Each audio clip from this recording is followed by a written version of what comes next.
Alors bonjour à tous, heureux de vous retrouver chers amis en ce dimanche 8 décembre 2024, 9h37 heure du Québec.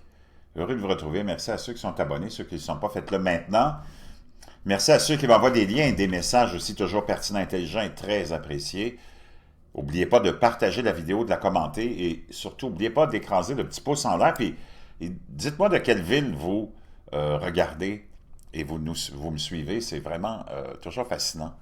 Il y a des choses hallucinantes. Je t'ai parlé hier de... Puis ça fait 2 jours qu'on parle de la Syrie. Soudainement, la Syrie est redevenue un centre vraiment d'attention et d'intérêt où il y a un conflit qui s'est, je sais pas, comme a repris naissance instantanément. C'est complètement hallucinant. Et là, je vous avais parlé du fait que peut-être Assad était sur le point de quitter le pays. Ben ça y est, il a quitté le pays. C'est complètement hallucinant. La Syrie de la famille Assad vient de tomber. Israël s'est emparé des frontières syriennes. C'est complètement fou. Alors qu'on était tous un peu, en tout cas, distraits et concentrés, peut-être avec raison, sur l'Ukraine, la Russie, le Hamas, naturellement, qui continue son combat contre Israël, le Hezbollah qui a été éradiqué totalement avec le Liban, bang, la Syrie, et l'Iran qui attaque naturellement Israël à plusieurs reprises dans les derniers mois. Là, tu te retrouves avec la Syrie qui est revenue dans l'actualité comme par hasard, comme un cheveu sur la soupe, et là, tu te retrouves avec cette nouvelle-là, complètement renversant. Wow! Les forces israéliennes ont pris le contrôle d'une zone tampon surveillée par l'ONU dans le sud-ouest de la Syrie, quelques heures après que les forces rebelles syriennes aient renversé le régime Assad. On pensait que le régime Assad était protégé par les Russes, entre autres. Donald Trump avait mis aussi, pendant sa première présidence, un holà à l'avancée des rebelles qui étaient soutenus à l'époque par Barack Obama et son régime. L'Europe, je ne sais pas si, selon ce dont je me rappelle, on supportait aussi les rebelles, je pense, mais en même temps, un peu le régime syrien de la famille Assad. En tout cas, d'une complexité hallucinante. Benjamin Netanyahou a déclaré dimanche avoir ordonné à l'armée israélienne de prendre la zone démilitarisée jouxtant le plateau du Golan occupé par Israël dans les heures qui ont suivi, affirmant que le désengagement de 1974 avec la Syrie s'est effondré. Nous ne permettrons à aucune force hostile de s'établir à notre frontière, a déclaré le premier ministre israélien après avoir qualifié de jour historique l'éviction de Bachar al-Assad, l'allié de l'Iran. Des avions de chasse israéliens présumés ont frappé des dépôts d'armes et de munitions à Damas et dans le sud de la Syrie, dans ce que les analystes qualifient de tentative pour empêcher que des actifs militaires ne tombent entre les mains des rebelles. Donc, on a détruit plein naturellement, de dépôts et de sites d'armes et de munitions pour pas que les rebelles s'en emparent. Plus tôt dimanche, les forces rebelles ont déclaré la victoire contre le régime Assad, mettant fin à 24 ans de règne après une offensive éclair qui a vu les insurgés s'emparer d'Alep, ça je t'en avais parlé, Amman, Homs, en succession rapide avant d'entrer dans la capitale. Wow! Ici, on voit les images des chars d'assaut et des forces israéliennes à la frontière. Complètement. Wow, c'est comme... Non, tu peux pas me dire que c'est arrivé comme ça. Tout ça était, j'imagine, en arrière-plan, en train de se développer, puis les médias ignoraient la question et nous en parlaient pas. C'est pas normal, tout ce qui s'est passé dans les quelques heures, là. C'est hallucinant. Les enquêteurs de l'ONU sur les crimes de guerre ont décrit la chute du pouvoir de Bachar el-Assad comme un nouveau départ historique pour les Syriens, exhortant ceux qui prennent le pouvoir à veiller à ce que les atrocités commises sous son régime ne se répètent pas. Aujourd'hui marque un nouveau départ historique pour les peuples syriens, ou pour le peuple syrien, pardon, qui a subi des violences et des atrocités indescriptibles au cours des 14 dernières années, a déclaré la commission d'enquête de l'ONU sur la Syrie dans un communiqué. Il incombe à ceux qui sont actuellement aux commandes de veiller à ce que de telles atrocités ne se reproduisent plus jamais dans les murs de la prison de Sad ou Sednaya ou tout autre centre de détention. L'avenir nous appartient, le chef rebelle déclare à la Syrie, après la chute d'Assad, que l'avenir leur appartient. Le chef rebelle qui a mené l'avancée massive vers Damas a déclaré que l'avenir nous appartient dans un discours de victoire adressé au peuple. Et ça, c'est Abu Mohamed al-Jolani, dont je t'avais parlé, hein, qui est sorti de l'ombre soudainement. On parle de tout ça. On a parlé de tout ça dans les 72 dernières heures. C'est hallucinant comment on nous a caché cette histoire-là, parce que tout le monde pensait qu'il y avait comme une stabilité. Là, moi, j'étais le dernier à penser que ça puisse se produire. Personne n'en parlait d'ailleurs. Dans tous ceux que je suis, que tu suis, c'est comme venu de nulle part. Le chef militant a déclaré que son groupe, qui est défini comme un groupe terroriste par l'ONU et les États-Unis, mais qui est devenu plus modéré, tu vois, parce qu'on là, on t'a pris... C'est comme... Wow, ça sort d'un livre de science-fiction. Était déterminé à continuer sur la voie qu'il a commencée en 2011 lorsque le pays était plongé dans une guerre civile brutale. La coalition de l'opposition syrienne a déclaré dimanche qu'elle travaillait à la formation d'un organe de gouvernement de transition doté de plein pouvoir exécutif. Elle a ajouté dans un communiqué qu'elle aspire à construire des partenariats stratégiques dans la région et dans le monde. Tout ça avant que Donald Trump arrive à la présidence officiellement le 21 janvier 2025. Vidéo de l'ambassade iranienne prise d'assaut à Damas. On a des images ici. Wow.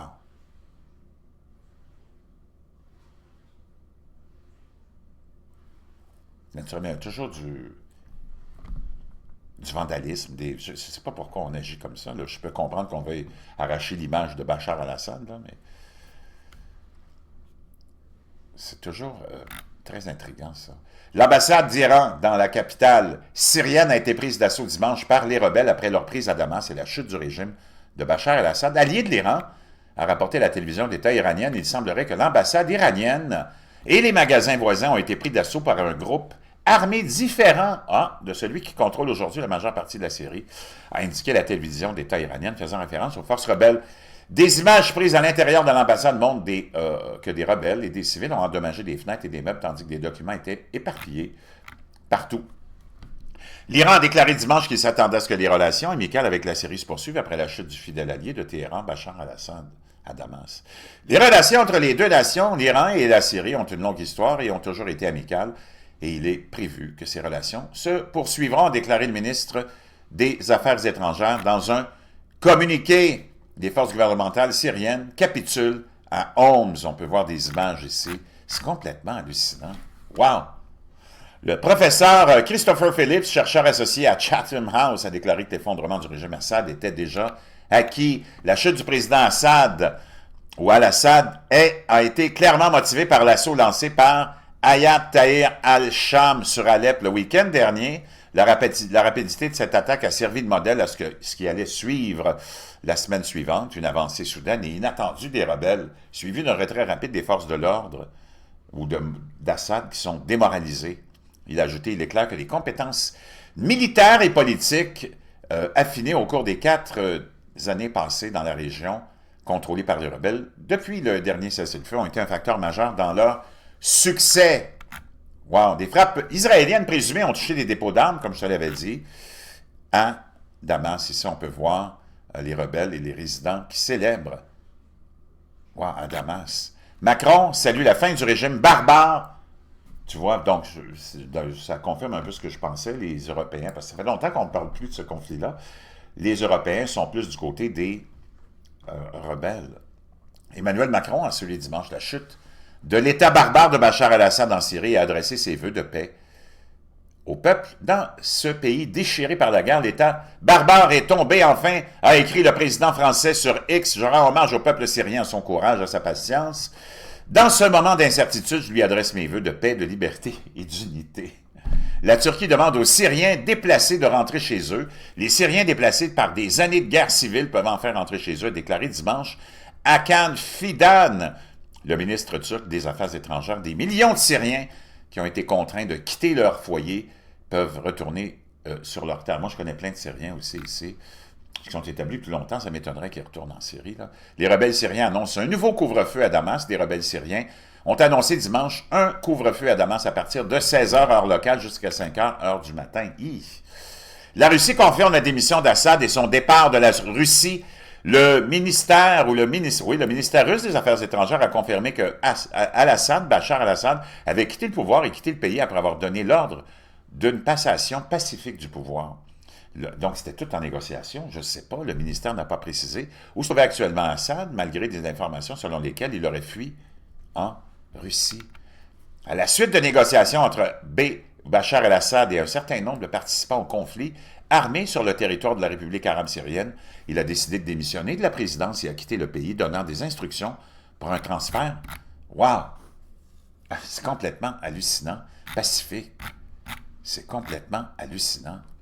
L'État considère que la prise du pouvoir par les rebelles est un tournant. Israël déploie des forces dans la zone et tu as aussi les rebelles sur le point de vaincre les forces kurdes dans le nord de la Syrie. Et c'est tout un bon survol, là, mais comment on peut tout nous donner ces informations-là en 78 heures? La Turquie affirme que le contrôle de la Syrie change de main. L'ancien chef du M16, la chute d'Assad surprendra les services de renseignement britanniques. Sir John Sawers, ancien chef du M16, a déclaré que la chute du régime Assad en Syrie serait une surprise pour les services de renseignement britanniques. Il a déclaré à Sky News. Je pense que c'était une surprise pour tout le monde. Cela a probablement été une surprise pour Tahir al-Sam, qui a été le principal groupe rebelle impliqué dans cette marche sur Damas. La Chine espère que la Syrie retrouvera la stabilité le plus rapidement possible. Wow! Qui sont les rebelles qui ont renversé Assad? Les forces rebelles qui ont déferlé sur la Syrie sont principalement dirigées par le groupe djihadiste HTS et un groupe cadre de milices syriens soutenu par la Turquie appelé l'Armée nationale syrienne. Ils ont à peu près 30 000 hommes. Wow! Avant l'offensive, ils contrôlaient l'enclave d'environ la moitié de la province d'Idlib et des parties des villes voisines d'Alep, de Latakia et Hama. Wow! Pourquoi l'échec de Poutine en Syrie risque de déclencher une nouvelle crise de réfugiés en Europe? Ben voyons donc. Hadi a été le premier ou a été parmi les premiers à prêter attention lorsque les rebelles de l'opposition ont pénétré dans la deuxième plus grande ville de Syrie, Alep. Au cours des jours suivants, il a vérifié son téléphone avec anxiété et à plusieurs reprises pour obtenir des nouvelles de sa femme et de ses sœurs dans la ville, ravagée par la guerre alors que les forces du président Bachar al-Assad s'effondraient et s'enfuyaient. Ce qui s'est passé est un choc total et on se sent perdu, notre vie est en suspens, mais le reste du monde continue, explique Hadi, cet homme de 27 ans, arrivé légalement au Royaume-Uni en tant que réfugié est l'un des 7 millions de Syriens qui ont fui le régime meurtrier d'Assad pendant 14 ans de guerre civile. L'insurrection rebelle de la semaine dernière a déjà poussé plus de 300 000 personnes à fuir leur foyer vers d'autres régions. Wow! Naturellement, les Syriens s'en prennent aussi au palais présidentiel de Bachar al-Assad. Wow! Les États-Unis maintiennent leur présence dans l'est de la Syrie. Ça, c'est à 9h40 ce matin. Les États-Unis continueront de maintenir leur présence dans l'est de la Syrie et prendront des mesures nécessaires pour empêcher une résurgence de l'État islamique, a déclaré Daniel Shapiro, secrétaire adjoint à la Défense pour le Moyen-Orient, s'exprimant à Bahreïn, quelques heures après que les rebelles syriens ont annoncé avoir renversé le régime Assad. À Shapiro a appelé toutes les parties à protéger les civils, en particulier les minorités, et à respecter les normes internationales. Les rebelles posent pour des photos à l'intérieur du palais présidentiel. On peut voir ici des photos de ça. Poutine a perdu tout intérêt pour la Syrie. Donald Trump a déclaré que le coup final porté au régime d'Assad avait été porté par Vladimir Poutine lui-même, qui avait perdu tout intérêt pour la Syrie à cause de l'Ukraine. Le président élu a déclaré dimanche: Assad est parti, il a fui son pays, son protecteur, la Russie, dirigé par Poutine, n'a plus l'intention de le protéger. Il a ajouté sur Truth Social, son réseau social, hein, la Russie n'avait aucune raison d'être là-bas. Elle a perdu tout intérêt pour la Syrie à cause de l'Ukraine, où près de 600 000 soldats russes sont blessés ou morts dans une guerre qui n'aurait jamais dû commencer et qui pourrait durer éternellement. Wow! C'est incroyable. Le vice-premier ministre aussi de je ne sais plus quel pays, attendez, Angela Régnier a salué la chute du régime d'Assad et en Syrie a appelé une solution politique. Le vice-premier ministre a déclaré, mais le vice-premier ministre de quel pays? Je ne sais pas. Mais en tout cas, Ça m'intrigue, c'est qui ça? Angela Régnier. On va aller voir ça. Parce que on ne nous mentionne pas qui. Moi, j'avoue mon ignorance là, sur cette vice-première ministre de quel pays. On va aller voir ça. Est une femme politique britannique, vice-première ministre du Royaume-Uni. Ah bon? OK. C'est bon. Donc, c'est la vice-première ministre de l'Angleterre. L'armée israélienne n'interviendra pas. Israël a déclaré que son armée n'interviendra pas dans les événements qui se déroulent en Syrie. Comment le 7 octobre a conduit à la chute de la Syrie et au retrait de l'Iran? Les conséquences de l'atrocité du 7 octobre dernier se sont répercutées bien au-delà des lieux de massacre de Kibbutzim aux frontières de Gaza. Chaque vague a affaibli l'Iran, mettant à mal ses ambitions régionales de domination, diminuant sa stature et perdant son moyen de réseau de mandataires et de clients à travers le Moyen-Orient. Donc, c'est un affaiblissement énorme de l'Iran aussi on a vu dans sa guerre contre l'Iran, contre l'Israël. Israël a, après ça, assommé l'Iran avec plusieurs attaques, probablement même de certains sites nucléaires, puis on l'a caché au monde, ça, c'est hallucinant. Le premier ministre syrien appelle des élections libres. Et là, ça continue, c'est complètement un développement hallucinant. Je te laisserai ça dans la boîte de description, ce lien-là est fantastique. Wow, qui le cru? On est rendu, là, je ne sais même plus où on est rendu, là. C'est hallucinant. Pendant que je pense Donald Trump et on assiste à la réouverture de Notre-Dame, je ne suis pas sûr, laisse-moi un instant. Chers amis, coïncidence ou non, je ne sais pas, c'est complètement hallucinant. Tu sais que l'élite fonctionne avec beaucoup de symbolisme. Je sais que tu es assez renseigné et smart pour savoir ça. Peux-tu imaginer que tout ça se produit devant nos yeux en l'instant de quelques heures et qu'en même temps, on assiste à la réouverture de la cathédrale de Notre-Dame? Are you effing kidding me? Donald Trump revient sur la scène internationale avec la chute de Bachar al-Assad et la réouverture de la cathédrale de Notre-Dame. Wow! Et on voit un président Emmanuel Macron qui n'a pas le choix d'être sympathique et d'accepter le nouveau roi. Je peux te dire une chose, le prince, appelle-le comme tu veux, mais c'est pas le président des États-Unis, c'est plus que ça. Même si son agenda, c'est Make America Great Again et USA First. Tu peux voir tout le monde en choc avec le retour. Donald Trump! Wow! L'enfant mal aimé, le mouton noir, la cathédrale de Notre-Dame a fourni la toile de fond lumineuse au retour du président élu. Donald Trump. Peux-tu imaginer ça, la réouverture de la cathédrale de Notre-Dame? Et le fond et la scène du retour de Donald Trump avec la chute de Bachar al-Assad. Moi, je tombe par terre sur la scène géopolitique samedi lorsque des responsables français ont mis un terme au projet de 5 ans visant à restaurer l'imposant monument. Donald Trump, qui doit prendre ses fonctions à la Maison-Blanche dans un peu plus de 6 semaines, est arrivé à Paris. Ça se peut pas. Dans un moment crucial pour les gouvernements d'Europe occidentale, en plus dans la crise actuelle. C'est complètement hallucinant. Il y avait Zelensky qui était là aussi. Trump a affirmé qu'il avait un plan pour amener la paix immédiatement dans la région, même si les alliés de l'Ukraine craignent que le président élu ne fasse pression pour un cessez-le-feu ou un accord de paix considéré comme plus favorable au président Poutine qui a montré peu d'intérêt à abandonner sa guerre de conquête. Wow! Complètement hallucinant. Je n'en reviens tout simplement pas. Je vais voir, je ne peux pas te trouver une image, une vidéo intéressante. Bouge pas. OK, on va aller voir Vladimir Zelensky et Emmanuel Macron qui sont, je pense, je ne sais plus s'ils sont au palais français ou s'ils sont ailleurs, mais je pense que sont ouais, dans la maison du président français. Regarde comment Donald Trump est imposant comparativement à Zelensky et à Macron.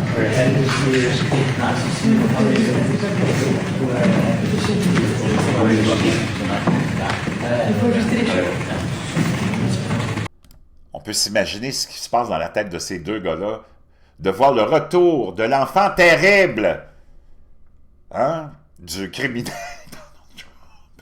qui a été élu dans une victoire historique, avec un pouvoir qui lui a été donné par les Américains, peut-être sans précédent dans les dernières décennies, un président aussi puissant avec une Cour suprême républicaine à 6 contre 3, un Sénat majoritairement en janvier républicain, une Chambre des représentants républicaine, des médias qui sont en effondrement total, je peux te dire une chose, l'image vaut 1000 mots. Donald Trump, tout souriant. Je pense que j'en ai une autre bouche. J'ai 2 autres vidéos à te partager. Les 3 oiseaux qui descendent, les 3 colombes qui descendent de l'escalier de l'Élysée. Rencontre historique, Donald Trump, Zelensky, Macron, à Paris, en pleine réouverture de la cathédrale de Notre-Dame, un symbole mondial pour la communauté catholique, et l'effondrement, le départ de Bachar el-Assad au Moyen-Orient. Je comprends plus rien. Wow!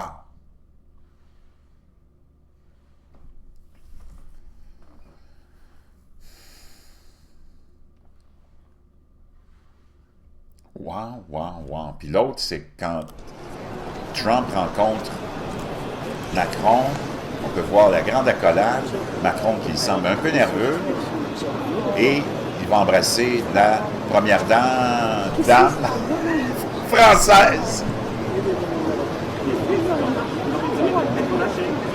On sent la nervosité de Emmanuel, et on peut voir Donald Trump aller saluer tous les autres dirigeants qui sont tous souriants en voulant dire « Il est revenu, le terrible est revenu.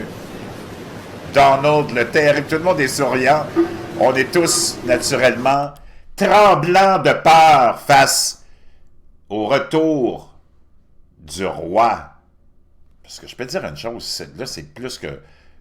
Barack Obama, puis tous ces insignifiants de présidents, puis de politiciens que tu as vus avant, c'est rien comparativement au moment que tu vis en ce moment. On s'en va dans un monde nouveau avec l'entrée en jeu du roi. Miraculé. Tu peux l'introniser en tant que roi. Miraculé, je te jure. C'est complètement hallucinant. Ce qu'on vit en ce moment, c'est quelque chose de grand qui va être dans les livres d'histoire pendant longtemps, très longtemps, très longtemps, même dans les livres religieux, très longtemps. Il ne faut pas que tu oublies que notre Seigneur a des plans qu'on n'est pas tous capables de comprendre et que tu as eu beaucoup d'individus dans l'histoire, dans les anciens écrits, qui sont, je peux te dire une chose, désignés par le grand créateur pour des raisons qui appartiennent au grand créateur. Quand je t'ai dit qu'il y avait un combat entre le bien et le mal en ce moment, puis que probablement le transfert du pouvoir est en train de se faire vers les forces du bien, que tu le veuilles ou non, qui ne sont pas parfaites, mais qui vont t'amener dans un monde différent. Le retour du roi, puis je ne compare pas Donald Trump à Jésus, là, faites pas d'idées, mais il y en a eu plusieurs, il y a des rois partout, il y a un roi au Maroc, il y a un roi en Belgique, tu comprends ce que je veux dire? C'est le retour, l'intronisation du premier roi de l'Occident, parce qu'il va dominer, façonner l'Occident vers un nouveau visage, un nouveau départ. La folie de mai 68, de cette révolution satanique, probablement vient de prendre fin avec cette image incroyable, que tu le veuilles ou non, à la veille de Noël, de la chute d'Assad, la réélection de Donald Trump, le retour sur la scène de Donald Trump avec la réouverture de la cathédrale de Notre-Dame. Je peux te dire une chose, le roi, notre roi, parce qu'on n'en avait pas, dans le sens image, dans le sens symbolique, pas un roi qui va avoir une couronne qu'un royaume, mais notre roi à nous, les croyants de toute nation, de toute race, de toute orientation sexuelle et religieuse, qui vivons en Occident, qui avons été amenés dans le néant du satanisme, ben on vient de retrouver la lumière. Et tu l'as vu, toute cette folie entourant la dépravation, la décadence dans laquelle on s'est lancé depuis mai 68, ça a été que dépravation, dépravation, décadence, déchéance. Et ça a mené à Sodome et Gomorrhe en Occident, que tu le veuilles ou non. Que tu le veuilles ou non. Quand un homme biologique, puis moi j'ai rien contre les orientations sexuelles, quand t'en es rendu avec tes dirigeants, même religieux, qui viennent te dire qu'un homme biologique avec ses parties naturelles biologiques est une femme, m'a te dire une chose, tu as atteint le fond du baril. Et là, le baril vient de se vider. Le baril de la décadence, le baril de la dépravation et de la déchéance. Je peux te dire une chose, alléluia, Dieu a écouté nos prières, Dieu a écouté notre misère, puis en plus, tu as vu, il veut faire la paix partout. Il n'y a que de bonnes intentions. Personne n'est parfait. C'est le roi symbolique. Comme un David a été un roi symbolique, comme plein d'autres ont été des rois symboliques. Puis c'est plus grand, tu as vu la coalition qu'il y a autour de Donald Trump. Les musulmans sont avec Donald Trump, les chrétiens sont avec Donald Trump, les juifs sont avec Donald Trump. Tout le monde.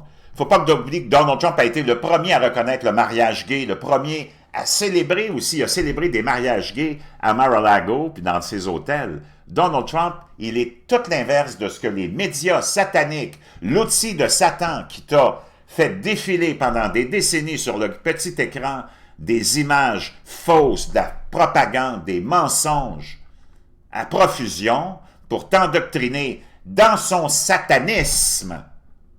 Le système instauré par Satan, je peux te dire une chose, ça vient de tomber.